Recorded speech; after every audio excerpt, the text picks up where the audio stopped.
আসসালামু আলাইকুম বন্ধুরা, কেমন আছেন সবাই? কবুতরের এই যে দেখতে পাচ্ছেন একজন আরেকজনের প্রতি ভালোবাসা, আপনাদের কাছে কেমন লাগে অবশ্যই জানাবেন। আমি কাছে যাব না, কাছে গেলে এরা এই মুহূর্তটা এদের নষ্ট হয়ে যাবে। আমার কাছে অসম্ভব ভালো লাগে কবুতরের একজনের প্রতি আরেকজনের ভালোবাসা। এইটাই বলে নিঃস্বার্থ ভালোবাসা। দেখেন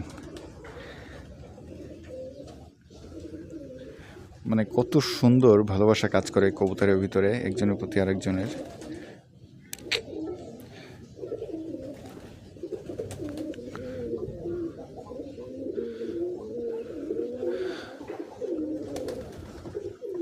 এই যে একজন এসে ডিস্টার্ব করে ফেললো। আমি দূরেই ছিলাম, কাছে যাচ্ছি না, আপনাদেরকে দেখাইতে পারতেছি না কাছে যেয়ে, কারণ ওরা ডিস্টার্ব ফিল করবে। আর আপনারা সবসময় কবুতর যখন পুষবেন অবশ্যই চেষ্টা করবেন কবুতরগুলোকে ছেড়ে পোষার জন্য। এতে কবুতরগুলো সুস্থ থাকবে আর আপনার কাছেও ভালো লাগবে। ধন্যবাদ সবাইকে। চ্যানেলটি ভালো লাগলে অবশ্যই সাবস্ক্রাইব করে সাথে থাকবেন।